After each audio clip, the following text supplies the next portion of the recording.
This is the Debunking Economics podcast with Steve Keen and Phil Dobbie. The archives. Episode 253. Navigating out of the COVID crisis. So have you heard? COVID-19 is soon going to be over, economies are going to bounce back, and all will be hunky-dory, except, of course, for the short-term inflation and the fact that in America, the jobs recovery really has slowed down, and there's still more than 8 million people who had a job before the pandemic, and they still don't have one now. So if the recovery doesn't happen automatically, let's just imagine that that's the case, what has to be done? America sounded like they might have had it right, but now there's many arguing that, in fact, the reason for the job slowdown in the recovery has been because cash handouts have been too generous, so people haven't seen the need to go back to work. Can you win on this? So what is the most sensible way of guiding economies out of the COVID crisis, assuming, of course, the virus itself goes away? That's this week on the Debunking Economics podcast with Professor Steve Keen. I'm Phil Dobbie. Welcome along.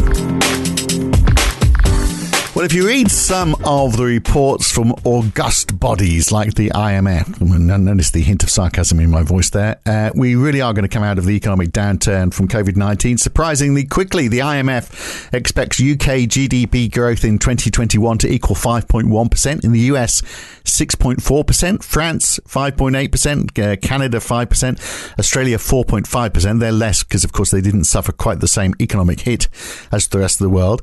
So, Steve, it's not as simple as that, is it, though? That because a lot of these forecasts are based on us getting vaccinated.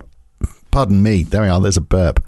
So simple, Steve. It's not as simple as that, is it? Really? Because a lot of these forecasts are based on we get vaccinated, we go back to work, and we pick up where we left off. But as we were saying last week, we're picking up where we left off with a lot of businesses in much higher debt. But I suspect the business. That is going to be sector by sector, isn't it? There's going to be some sectors where businesses have managed to muddle through without acquiring much debt, and then there's others like airlines, for example, who've had to take on debt just to survive. It's going to be a very patchy, sector-by-sector experience rather than a broad revival or a broad downturn. But certainly I think there's going to be more willingness to spend by household. I can quite go along with the idea that households are going to want to get out there and spend and party and celebrate being free of COVID, it looks like people celebrated being free of the Spanish flu back in the 1920s. But at the same time, they haven't got the level of savings people think they've got because households are carrying a far higher level of debt now than they were per head compared to GDP back in the 1920s. It's like trying to have it's if the Spanish flu occurred in 1928, not 1918. And that's a big difference. And for that reason, I think the capacity of the household sector to borrow, to spend, just isn't there. Whereas in the corporate sector, even less. So we won't see a credit-driven boom of any sort, but there might be a behavioural one in response to the miserableness of the downturn itself. So I can see reason for saying a rebound this time that I didn't think were there back in the 2008 crisis, and they turned out not to be there. But this time there could be a rebound, but it's going to be attenuated by the unwillingness of people to go into more debt. But businesses have been incredibly resilient, haven't they? What surprises me, I'm looking at figures from December only because they're the latest ones that we can get available from the Office of National Statistics in the UK. You actually found data there, did you? Yeah, there's a few numbers in there. Must be a mistake. Only 1.5% of businesses had permanently ceased trading as a result of COVID-19 or since COVID-19 had started. Airlines seem to be surviving despite all they've faced. We've got an accommodation business. 1.5 accommodation and food businesses, that is, have permanently ceased trading, despite the fact that they have had to be closed for so much of the last year. So there's enormous resilience in the face of such adversity. So they've taken on debt. That's been a large part of it. And there's been government grants to try and carry them through. So I guess that's all helped. It has all helped. I was banging the drum about the need for massive levels of government assistance during the crisis back in February, March, because of last year, 2020, because without it, you would have had a massive failure. This is one classic case where the private sector could not provide its own cash flow. So you had to have government money creation coming in to fill the void. And even though there was far too much caution about that compared to what there should have been. There was enough to keep corporations from folding and people from going bankrupt on a massive scale. So it certainly, policy helped this time round, though it probably wasn't as high as it should have been, but thank God it was there. Yeah. Well, surprisingly, it was there. I mean, because there has been in that month or two, there was a massive reevaluation about the role of governments and government spending and, chucking out a few old textbooks in the process. Yeah, not enough of them, unfortunately. But you've got to give some credit to the governments that have done this, haven't you? I mean, this is what happens all the time. What pisses me off so much about economics is that when a crisis hits, before the crisis occurred, pariahs like me get ignored, and who's this idiot called Minsky anyway? And then the crisis hits. Holy shit! We're not going to let capitalism fail on our watch. They throw money, as they've got the capacity to do at all times. They throw it like crazy at the financial system to keep it from folding. And then on the other side, they go back to the same mentality they had that led to the crisis in the first place, where they ignore these issues. So, yeah, and there's a danger that could happen. I'm not going to be waving a flag and cheering at the troops of the International Monetary Fund, I'm afraid. All right, so how do we get out of this then? What should we be doing? Because if we've got this big concern that things are going to move slowly because of this business debt that has been built up. The US approach obviously has been that it's not over yet, and more fiscal stimulus is going to need to drive reflation. Do we need to? Have they got the right idea? Do we need to do more of the same? Because there is the concern, isn't there, that, some of those, for example, checks into people's bank accounts are going to find their way into the stock market, or worse, into cryptocurrencies and create bubbles which are going to, lead to the next downfall. Yeah, I mean, there's certainly a fair bit of money turning up in the cryptocurrency world on that front, and also the stock market. That's true. And particularly, I mean, I haven't even thought about that side of things because I work from home all the time anyway. But if you have somebody who's been working in the city and now confined to quarters back at home, what they're saving on transportation might well be turning up in cryptocurrency purchases. So there could well be a feedback from that into the level of speculative valuation we're seeing of assets like the stock market and cryptocurrency. But it's not just the money you've saved on your train fare in the United States. It's those checks which are landing in your bank account from the government as well. So you're potentially better off because of that too. So it's just the question about whether you're saying, well, okay, we need to increase spending. If it's not going to happen naturally, then we need to give people money. If businesses need to loan to try and meet the demand that we're trying to create, then maybe we need to give them money too. I mean, do you approach both ends to try and boost the economy? Because there's a danger that if you don't do that, then people will go, well, okay, it's great, but we haven't got very much money to spend. And businesses go, well, the subdued demand, we're carrying so much debt, we're really not going to, we're not really going to grow too much. And the economy just sort of vegetates for a decade. Well, this is why, back when the crisis, when the COVID thing began back in February, March of last year, I was saying we need a modern debt tripoli because there was a policy I put forward after the financial crisis in 2008 that I thought had absolutely zero case of ever happening. So I simply I wrote it up very briefly on my blog, and I've never really worked on it since. But it's quite possible for the government to create money, which is then given to the household sector under condition that those who receive it have to pay their debt down, that those who don't get it, if you don't want to cause additional monetary demand, and at the moment we wouldn't necessarily want to do that, they could be required to buy newly issued corporate shares, which could only be used to pay down the level of corporate debt. So by the government's money creation capacity could be used to drastically reduce the level of private sector debt leverage, and therefore free the private sector of the constraints that their level of debt is currently putting them under, and give you a stimulus out of people being, going back to sort of 1950s or 60s levels of private debt rather than the levels we're carrying now. So that's what I'd prefer to see happen. Right. But you've got to do that on a global basis, haven't you? Because no country is going to be happy to see the United States, for example, saying, well, we're going to write off all our corporate debt because it's going to place our corporations at a distinct advantage to the rest of the world. Every country will want to say, well, we've got to do the same. Well, I hope they would. I mean, this is the sort of thing which could actually, by taking the debt breaks off corporations and households, you could stimulate the economy quite effectively. But everything I say about economic policy these days is attenuated by expecting climate change to start biting as well in the next 1 or 2 decades on a grand scale. So I would just like to. If you get rid of debt for everybody, then everyone's going to try and grow quickly, and that could make the situation worse. Consumption. You could actually have an acceleration in our loading of carbon dioxide into the atmosphere. Yeah. So there's no simple solution here. This is why it's such an uncertain time in human history. Because I would like to reduce the level of private debt and therefore, stimulate the private sector in that fashion as it would do.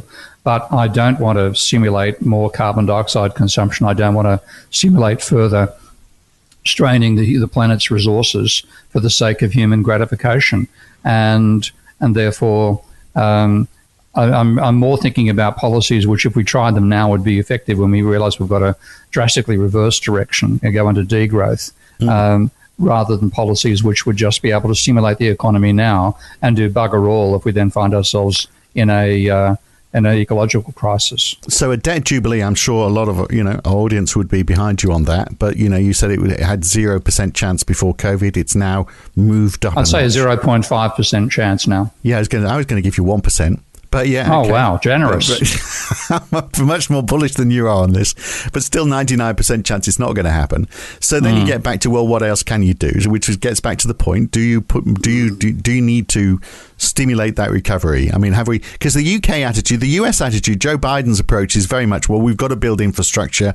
We've got to put money into people's bank accounts. We've got to get jobs back. The UK's approach, Rishi Sunak's approach is, oh my God, we've spent so much money now. We just need to get through this so I can start pulling it back. Which one's right? That's sort of the thing. Definitely Biden is more correct than Sunak.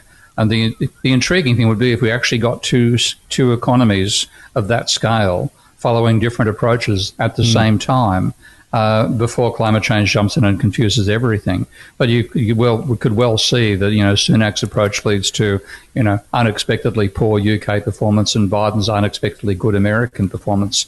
I certainly hope that's what comes out of it, though. There's so much being thrown into the mix this particular decade that in some ways anything could happen. But that's my odds. If it appears that Biden has learned from being Obama's understudy.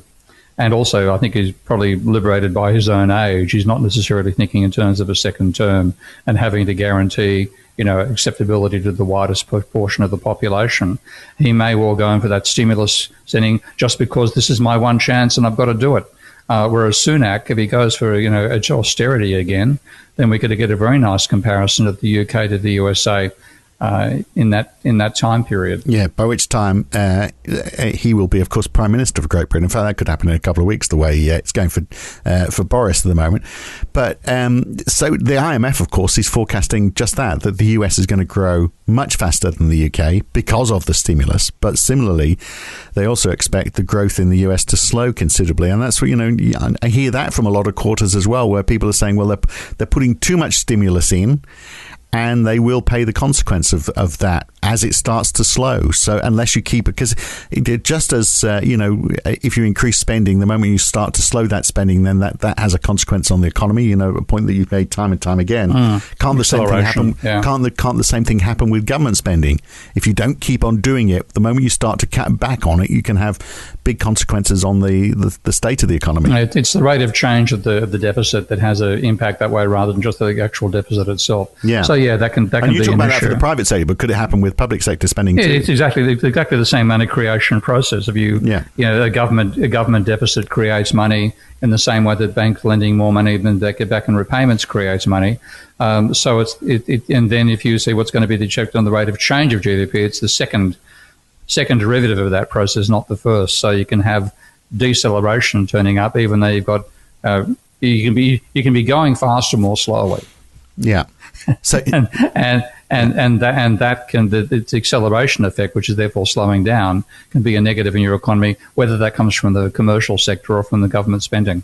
So his approach is very much, well, there's $1 trillion here, another $1 trillion here. Let's throw another couple of trillion in. Surely he'd be better to have mapped out a path. Perhaps he hasn't got the time because, as you say, he's getting on in years where you actually say, well, okay, we're going to ramp up government spending over a period of time, and there will be growth, and we are expecting there'll be a crossover with private sector growth at some point, which is the point at which we want to pull back. That would be the smart way of managing it.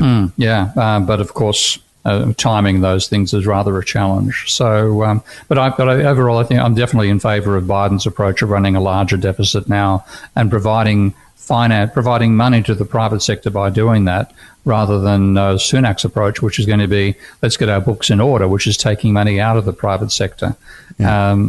So it'll be interesting national contrast between the United States and the UK if they do actually follow those directions. The other interesting contrast is going to be vaccinations, isn't it? So 1 billion people apparently on the planet. So what are we, about 8 billion? I don't know what the population is. Yeah, roughly 8 billion, that'll do. Yeah. So 1 in 8 has been vaccinated so far. So countries like the UK have obviously pushed ahead. The UK attitude is very much in favour of vaccines in terms of acceptance of having it. It's one of the highest in the world. Ironically, it's Australia's biggest weakness. Not only are people not getting it fast enough, but also crazy people in Australia are saying they don't want the vaccine. So that could prolong the recovery. So is that going to be, how important is that going to be? It seems to me that is going to be a major determining factor on the strength of economic recovery as to how free people think they are to be able to actually get out and spend money and circulate in the economy. Oh, yeah, if you've still got a fear of getting the disease, then that's going to taper economic activity no matter what. I mean, I'm seeing that just in Thailand right now, because Thailand has let its guard down and let a third wave really overtake the economy. And the result, there is a lockdown on, but it isn't just that. It's people's unwillingness to take the risk of going out and spending. So if you still have the virus hanging around, whether it's by not getting vaccinated enough or new variants like India is suffering under at the moment, then that will cream the economy, whatever the government tries to do. Australia's an interesting example, isn't it? Because people are travelling around and doing stuff. So, for example, if we look at the proportion of people, the Google Mobility Report, which shows us how many people are doing various things in terms of travel now versus before the pandemic. And if we look at the number of people going to workplaces, it's still 33% lower in the UK. Similar story in the United States. In Australia, it's 6% down. So actually, Australians are back in the office. So they've not got this fear of getting the virus because it's such a low amount there. But also, similarly, there's a lot of people who don't want to have the vaccine. It's not been helped by the way the government's managed it by saying that AstraZeneca is going to give you blood clots, so don't take it. So we'll hang on till the marvellous Pfizer vaccine comes along. So that's delaying it all. That's going to delay Australia's economic recovery, isn't it? Because, I mean, for how long can Australia be a closed economy without tourism, for example, or without international travel? Well, it may have to be there on a rather more permanent basis than they're expecting. I think I can't really ever see travel getting back to anything like what it was in the 2000s to 2020s. I think those days of mass tourism are going to be coming to an end. Again, climate change being a major reason as to why. And if the expense, I mean, we all know what happened with the when 2001 occurred, and going to the airport went from being, kiss your partner at the roadway outside and be in the lounge in 20 minutes. Now it takes you half an hour to 2 hours to get there because you've got to go through all the security apparatus. Well, if the COVID system, if we still have some countries where there's an outbreak, others where there's been massive vaccination, others without an outbreak and without vaccination and so on, getting to an airport is going to be even more time consuming than it was after bin Laden. So it's going to be, so for countries heavily dependent on tourism, it's going to be a tough few years. I mean, that's for sure. Yeah, and that's where Thailand is one of the classic cases for that. Australia's pretty bad as well. The UK, frankly, relies a lot on tourism. So that side of the economy might never come back to the same scale it was beforehand. And central banks, I know the answer to this question. Are they overplaying their hand? I mean, their belief is that, they can ignore inflation, for example, until unemployment is very low. And they expect that they can keep on with QE, and I know your thoughts on that, until there's jobs for everyone, even the low paid. I mean, do they really have the instruments as a central bank to start looking at unemployment as by sector and looking at trying to correct it. I mean, these are fiscal measures. These aren't jobs for central banks, are they? Well, again, if you're going to have a government creating money, it's got to be the Treasury that's doing it. The central banks, what I want the central banks to do actually is bring in central bank digital currencies, just because I think we're going to need an avenue to get money to people quickly in the future. And the fact that like in the UK, I know that it's still awkward to get government stimulus to individuals. It's fairly straightforward in the Australian system given a different tax regime. But I always want to have central banks to set up a structure that the Treasury can use at a future date. That's what I think they should be doing. And those people fearful of inflation, I know you're not, because you think that consumption is going to be so low, and presumably unemployment is going to remain high as well, because as a factor of consumption being slow. But I mean, if there is like Joe Biden's approach, for example, of pumping a lot of money into the economy, and there is a recovery, could that be the downfall of a recovery? That however that inflation manifests itself, bringing forward consumption is just a short-term hit, and inflation could be a consequence of that. Could you see it picking up? I mean, I largely see inflation as being an income distribution issue. When you get extra bargaining power for workers and raw materials producers to drive up the prices they put into manufacturing, and manufacturers respond by increasing their prices to try to hang on to their margins. We're not in that world. I mean, even with the scale of stimulus that Biden is talking about, you're not going to get a level of demand that means the demand alone causes raw material prices to rise. But what we're more likely to see, and this is what I bring back to the climate change issue, if we see a collapse in crop production in some parts of the world, it'll be a collapse in supply that then causes, to some extent, a price response. And then when that happens, what it will mean, if we suddenly find that food is, I'm going to go a bit exaggerated here, but say 2 or 3 times as expensive. If that actually happened, if food prices rose that much, we'd see a collapse in prices of other commodities as well. So again, I see this being a sectional thing, and it's going to be more what happens on the supply side rather than the demand side, which is the usual source of inflationary burst like we saw back in the 1970s. So how do governments mitigate against that then? What should they be doing right now? Well, that's why, I mean, I don't think you can, because if we see climate change starting to hit the reliability of food supplies. I mean, for example, I know I saw quite a few friends of mine complaining about the sudden cold snap that hit not just Europe but Canada as well. So in the middle of spring, you had freezing winter temperatures wiping out quite appropriately in some cases, wiping out their tulip supplies. Well, if that happens to the agriculture sector and suddenly you have a 20 or 30% fall in production of wheat, then the government can't do anything about the price impact of that. We might well see the government getting involved in rationing at some point. And I think that's inevitable with climate change. But the government certainly can't control the immediate price impact of that. Yeah. And by the way, I've had several attempts of trying to grow bulbs in the garden, which have been killed by frost. So there you go. It's a real problem. My garden doesn't look as nice as it should, and I want to know who to complain about it to. What about China in all of this then? I mean, they've grown their share of world trade. Presume that will even out over time, but because of COVID-19 and because they were, one of the first back to work and able to produce more that other countries weren't able to. Is that going to be? How's that going to play out? Is China, because we are also in the West reevaluating our relationship with China, which could be a good thing. So could we see that we are not happy at seeing China growing its share of world trade, and we think we need to do something about it, and so we start to shorten supply chains and bring back local industries, which of course is one of the things that the other natural disaster, 4 years of President Trump, might actually have been a good thing in that he was trying to push down that road, and probably one of the good things that President Trump was trying to do. Yeah, like someone that can remember arguing that one of the favourable things about Trump is he'd actually caused the relocation of production away from third world low-wage production back to America. just because people could no longer stand the instability of their prices from a globalized supply chain. Then along comes COVID, and it makes it even more extreme. So I do think we're going to see China suffering to some extent from relocation production back to the first world economies from which it came. But at the same time, China has actually developed its own homegrown corporations that, the Americans don't have the skill base anymore.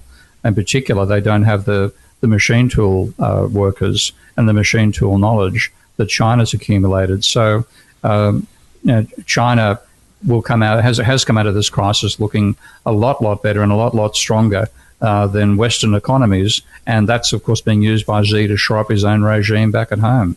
So, the countries which have a strong central state and a central state which is accepted in having that role, and China definitely fits that in spades, can look back on the COVID crisis and say the strong state works, the Western idea of a democratic state doesn't. But we're not going to accept that, are we? We are. Of course not. No, we'll continue complaining as China continues growing. Yeah, which is a concern, isn't it? Unless we just stop buying. I mean, we can say, well, okay, we want our freedom, and one of our freedoms is we're just not going to buy from China. We're going to introduce tariffs, which is obviously what President Trump was trying to do as well. We're going to tariff our way to freedom. Yeah, I mean, also, again, as the global supply chain, the extent to which this is actually contributing to global warming is enormous because. Yeah. The shipping alone, again, I don't know the figures as well as I should, but shipping is a huge component of the actual contribution we're making to carbon going into the atmosphere. And there's to retool the shipping fleet to make it carbon neutral would be an enormous task. It's probably easier in some ways to do that onshore and move production back onshore. So I think the globalized supply chain days are done, but China has built its own capacity to compete, capacity to innovate in the meantime. So the global supply chain might fall apart, but China's still going to be with us. So we are going to come out of this probably doing the wrong things. We can almost be certain of that. So one thing is that governments obviously will be trying to pay back their debt as they see it. Certainly that will be Rishi Sunak's focus. He said so much about it. So the idea of spending more is the exact opposite of what he wants to do. We'll increase taxes to try and recover some of the money that the government has been spending. And central banks obviously will also be saying, well, okay, we need to now reduce our balance sheet. So, the central banks have been saying, well, it's going to be 3 or 4 years before we start to even reduce our bond buying program. But there again, the Bank of Canada said, well, no, we're going to start doing that this week. And also, we're probably going to start pushing up interest rates in a year or so, rather than in a few years down the track. So, how do you think that central banks are going to respond to this? And and our government's going to do just the wrong thing. Is that your sense of it as well? It's almost like describing what's happening on the deck in the control room at the Titanic to some extent. With several captains at once rather than just one captain as well. So what I want to see is just some structures in place that can work in the aftermath to the beginning of an ecological crisis. That's the main thing I'm worried about. Now, I expect them to stuff up in the aftermath to COVID.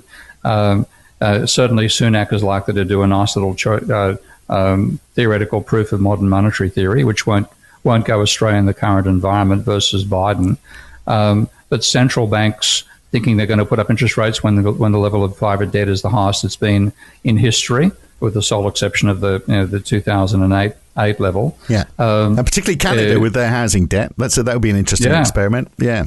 Yeah. So you can bankrupt the household sector much faster than you think by putting rates up, and because they ignore the level of private debt in their own thinking, and I can see plenty of proof of that still in most central banks. That'll be a whammy they don't expect. So rates up, oh my God, rates back down again, that sort of thing. Sunak cutting government spending, oh God, we've got a recession, we've got to increase government spending again. So plenty of toing and froing.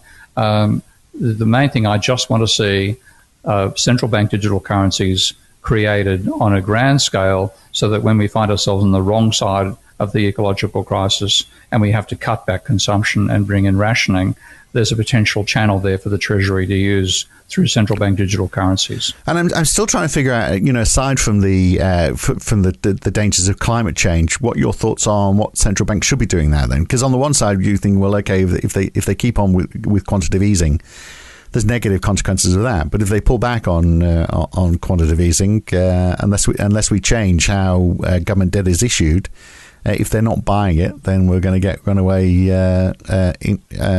interest rates as a consequence of that, because bond yields will be rising so much. So they're between a rock and a hard place, aren't they? They are. And I think if you really look at the last 40 years, neoclassical economics taking over in the days of Milton Friedman back in the 70s and then being made even more rabid right-wing by Sargent, Lucas and all that crowd of American neoclassicals. They really had the whole idea that all you had to do was vary the interest rate about twice as fast as the inflation rate was varying, and you could control the economy perfectly, what they called the Taylor rule, which was a major part of the underpinning of all the DSGE models. The crazy thing about DSGE models, they actually include the central bank as part of the system. And see it as being the stabilizer by varying interest rate more rapidly in the opposite direction of the variations in the inflation rate. Well, they weren't expecting to hit zero. That's where they got to. Yeah. And so in a way we said the ineffective you can't control an economy using interest rate. They're leaving out the stock, the level of debt. They're just looking at the flow and thinking that's all they need to control without looking at the accumulation. That'd be a bit like climate authority looking at the flow of carbon dioxide and ignoring the accumulated stock in the atmosphere. I'm sorry, that's not how the planet works. Well, ditto, I'm sorry to central banks and neoclassical economists, that's not how the economy works. So with that focus, they are now really looking at a period of impotency. The one thing they had been potent in is causing asset price inflation through QE, and now they realize to let it go too far, how to let asset prices drop. So they really are in a quandary. Yeah, they are. Well, I mean, it's 70% higher. So the balance sheet of the Bank of England is 812 billion, 70% higher than it was at the start of last year before the pandemic. It's only going to keep on going up, isn't it? And of course, the way that conventionally that's accounted for, the interest payments on that. Well, actually, it doesn't show on the government's budget, does it? If the central bank is holding those assets, it doesn't show as an interest payment that has to sit on the budget. But if they were to let go, then it would. So obviously, then they're never going to let it go. So it's 812. It's going to be a trillion, isn't it? Soon, 2 trillion, 4 trillion. At what point do we actually say, well, it's a bit of a nonsense actually issuing these bonds in the first place? Maybe we should issue enough bonds to make the market operate, but we just let's just let the government go into deficit. Well, I mean, the central bank bond buying doesn't create money. It's the spending by the government that does. Yeah. It's spending by the government that does. So the central bank can buy as many of those bonds that they like. All that it means is that the bonds aren't turning up on the books of the private banking sector. They're turning up on the central bank's books instead, and therefore don't have any interest rate payment requirement on them. So it doesn't affect the Treasury's capacity, because the Treasury, when they run the deficit, that creates the money that's used to buy the bonds in the first place. So there's not a problem with the actual buying of bonds. It's really when the government when the central bank gets involved in buying bonds off the private banks, that's when you start to see the deal with the pact with Mephistopheles. The fact you've got to continue doing it because that is putting buying pressure on the stock market. Now, the central banks stop doing that, and they've got to watch the stock market fall. Yeah. And that, I think they should bloody well watch the stock market fall because it is far too high. Yeah. All right. Okay. So the answer to the question, because I don't think we have necessarily answered it, so we've got 30 seconds to answer. I know we have touched on it. What does the government do to manage its way out of the pandemic? And the answer is that they do have to spend, isn't it? We've got to spend to help business. We've got to spend to help the consumer, with the danger that if we push up consumption in the wrong way, then we are going to create not inflation necessarily as a concern, because we're a long way off that because of unemployment, but the impact it's going to have on the environment. That's the concern. That's the real concern. I mean, I don't think we're anywhere near a territory where we're going to get demand pull inflation out of the government money creation. That's what the mainstream is always worrying about, because they make the mistake of believing First of all, they think the government spending crowds out private spending, which is wrong. And they think also that too much government spending overstimulates the economy, which is potentially true. But I'm getting caught up in all the knots of the double entry bookkeeping here. But the central banks are impotent except being able to cause asset price inflation, and it's time they stop doing it. Yeah, all right. And governments need to start spending, and not assume it's over. And it's not demand pull that's going to worry. It's going to be cost push inflation if we get a collapse in food output, courtesy of global warming. Yeah, and we need to vaccinate the world, not just our own countries. That's the other aspect of it all, because we're not going to be over this thing until everyone's immunised. Particularly what we're seeing in India right now, yeah. Yeah, exactly. And then countries like Australia need to realise that if you're going to get herd immunity, you've got to have more than, I think it's about 45% of Australians are prepared to have the vaccine. My mother-in-law. Only 45%? Yeah. My mother-in-law, a bunch of our friends, we'll finish on this point, a bunch of my mother-in-law's friends, and she won't thank me for mentioning this, are there saying, I don't know if we want to have the vaccine because it can make you sick. I've heard you're sick for a day or two. And there's the problem, because Australia has not suffered like the rest of the world. They have no idea what this thing can do. And so the idea that they might feel a bit queasy for a day or two and they might have to skip lunch is putting them off having it. That's the problem too. I think we were going to reevaluate. Maybe we were going to realise that Douglas Adams was right, that the dolphins are the most intelligent species on the planet. Yeah, maybe. Well, certainly the people who my mother-in-law hangs around with, obviously. Anyway, we'll catch you again. I really hope she's not listening. We'll catch you again soon. Thank you, Steve. See you next time. Okay, mate. Bye. There's so much to talk about what happens next, isn't there, in the global economy? And I'm sure we'll be looking at it over and over again over the next few weeks on the Debunking Economics podcast. That's it for this week, though. I'm Phil Dobbie. He's Steve Keen. Back again for another one next week. Thanks for listening. If you've enjoyed this podcast, then please share it with your friends, like it on YouTube, and subscribe to this channel.